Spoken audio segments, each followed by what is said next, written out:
nors ne pirmas kartas, bet kažkaip žiūriu jaudinas. Keista. Apie ką šiandien trumpai pašnekėsiu. Kas geriau ir ko reikėtų siekti. One-to-one mūsų vadinamo, o galbūt didesnio kiekio, tai kaip pasiekti savo komandos narius. BNI ir yra komandos nariai, aš jau praeitą kartą pasakojau, kaip nemokėti atlyginimų uždirbti, kaip priversti kitus dirbti, o pačiam sėdėti ir mėgautis. Taigi, tam yra pas mus kontaktų sferos, VK, kažkas klasterius vadina. Taigi, ten atvažiavę, ten susitikę, per Zoomą, gyvai, mes gauname ne one-to-one, o jau praktiškai bendraujate su kitais klubo nariais, jau darote 10 susitikimą arba daugiau. Taigi, vėl pabrėšiu, kažkada minėjau, kad kai turi dvi ausis ir vieną burną, tai visi žino, ką reikia daryti, nes kuo daugiau tą reikia daryti. Taigi, kai kalbi, tai tikrai žinai, ką sakai, tą žinai.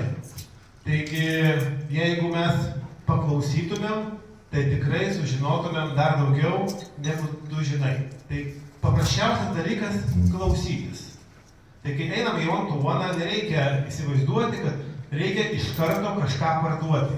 Paprasčiausia pažinkite kitą narį, pažinkite jo verslą, įsiklausykite į jį. Paprasčiausia vienas dalykas – paklausykite. Tam ir skirtos dvi ausis, o tik viena burna. Nereikia pergyventi, kad per pirmąjį susitikimą, per pirmąjį one-to-one nepavyko viską papasakoti. Laiko dar turime, savo komandos narius reikia edukuoti, taigi galime daryti one-to-one ne tik čia pas mus klube, ne tik Vilniuje, o po visą Lietuvą. Kai įstojau į klubą, kai kūrėme BNI aitvarą, mūsų buvo tik tai 17 klubų Lietuvoje, šiuo metu viskas pasidvigubino.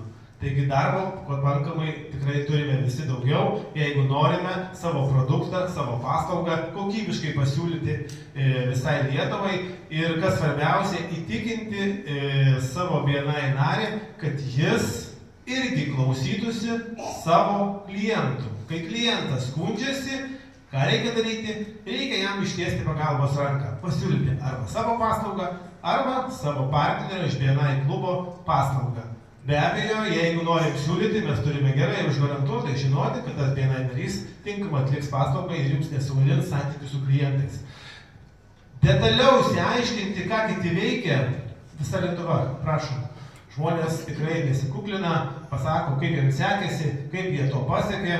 Tai karts nuo karto užeikite BNI istorijas, paskaitykite, kaip kiti išvystė savo verslą, kaip augo BNI lygmenyje, kaip susipažino su rimtais verslais, kaip ir Petramūnė, kaip kūrė santykius, kaip gauna informacijos, kurios tikrai gyvenime gali būti sunkiai gautų. O čia turime virš 1000 narių, reikia tik drąsią koją įžengti į tą mūsų BNI kambarį ir susipažinti, klausytis bei bendrauti. Taigi ta galia one-to-one yra tikrai didesnė, neišmatuojama, negu jūs visi įsivaizduojate.